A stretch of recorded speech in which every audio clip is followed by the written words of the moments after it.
Coming up on Boyertown Live, a chemical cloud forms over Cabot, causing a scare to those living nearby.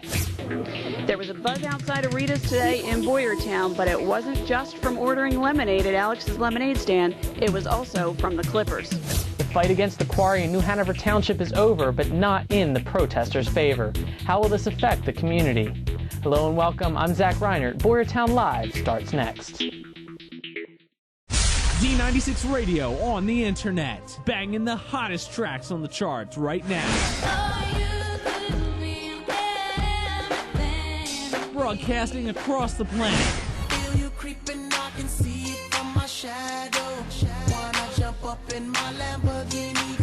Anywhere you go, we go. Boyertown's hottest hit music station at Z96Radio.com.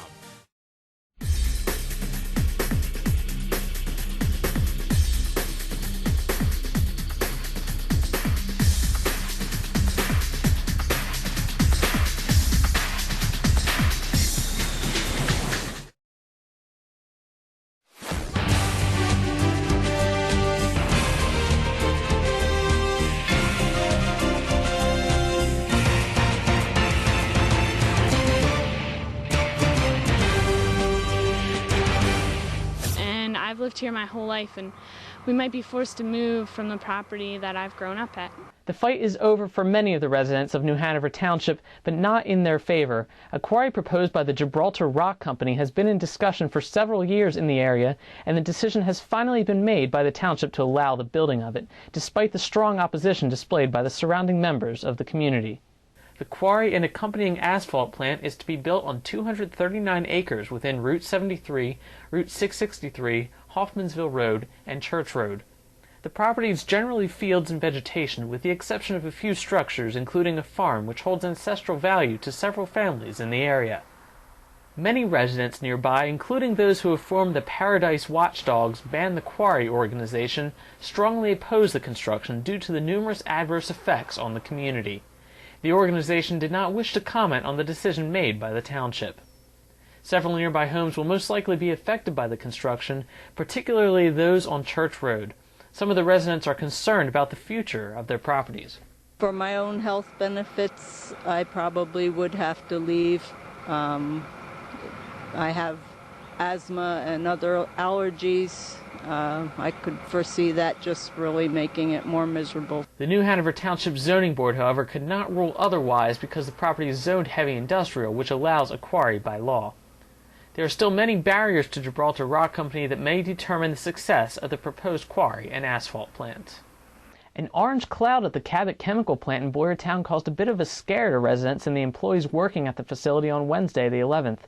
After the cloud was seen, employees were evacuated from the immediate area, and residents nearby were told to stay in their homes. After some investigation, it was found not to be toxic, but possibly just a reaction between a cleaning substance and a substance being manufactured in the plant.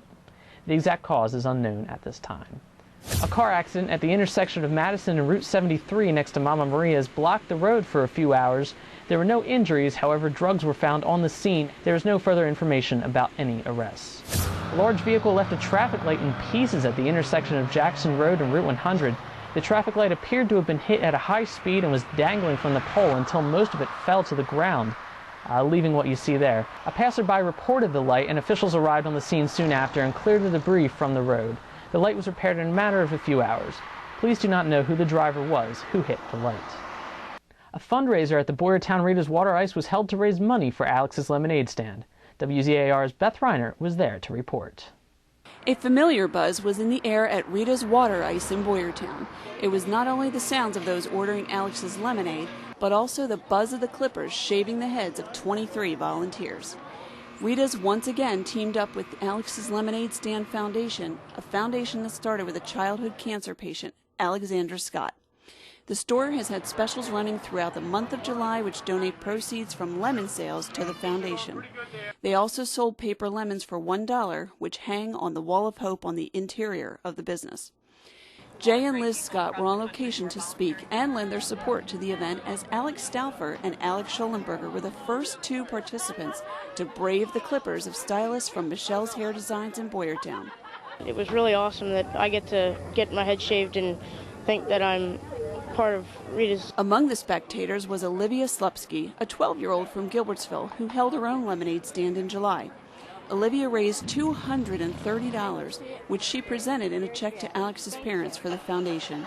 I kind of did it because I was at a store and I saw a box set, and that was 2 years ago, so I decided to have an Alex's lemonade stand. What makes Olivia special is that she understands what it's like to be a sick child in a hospital. I had a heart condition and I was in the hospital for a little bit, and I saw all the poor kids who had cancer and was struggling and trying to survive because they had leukemia or neuroblastoma such as Alex did, and I felt sorry for them, so I wanted to help them a little bit. So what I did was I did this so that all the money and proceeds will be given to a pediatric cancer research foundation so that hopefully they can find a cure. Rita's ice guy was on hand to wave in passersby and to entertain customers as Rita's hardworking staff kept scooping that delicious ice and filling those custard cones for the many residents who came out to show their support for a good cause.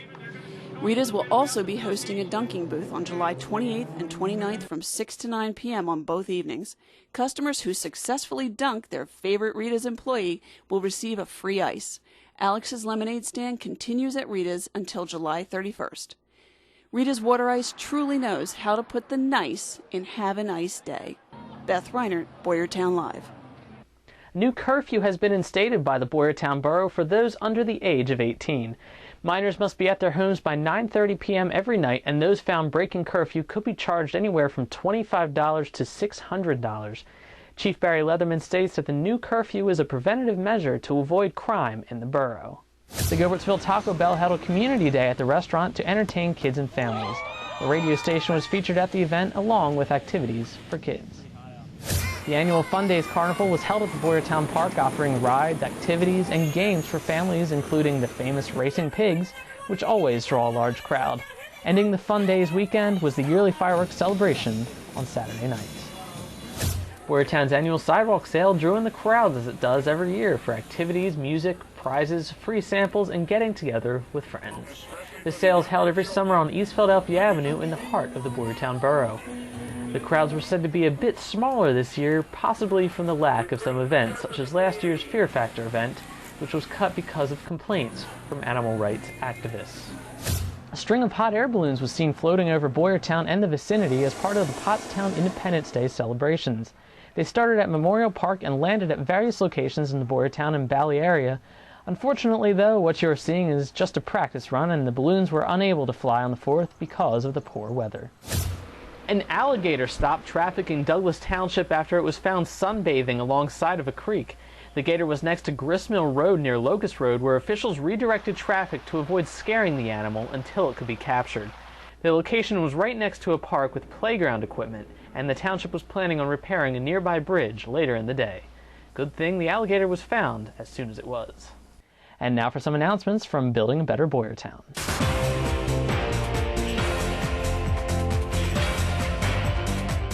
A tomato blast is being held at the Hendricks Family YMCA on North Charlotte Street in Gilbertsville on August 11th, which will include competitions, entertainment, games, and a tomato battle, which, they say, could get messy. For more details, visit their site at boyertownymca.org. The 42nd Annual Duryea Day is scheduled to be held at the Boyertown Park on September 1st with activities and, of course, lots of classic cars to feast your eyes on. For more information, you can go to boyertownmuseum.org. The BBB is going through the alphabet with its new organization, the AAA, or the Arts and Activities Alliance.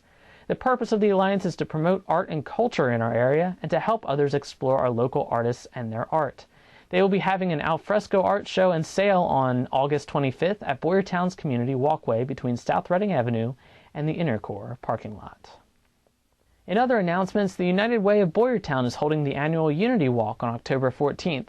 It has been going on since 2004 and has grown steadily each year. Its purpose is to bring together the community no matter what race or other individual difference, and show the diversity within our community. I think people tried to hijack the community, the other hate groups that came in here, and this, lays a rubber stamp down strong and hard that this is a new era, a new day. So mark your calendars and come on out and support this great event. You can always keep updated on the local news and upcoming events on our website at www.wzartv.com. Thank you for tuning in to Boyertown Live, and thanks for staying updated within your community. I'm Zach Reiner. Thanks for watching.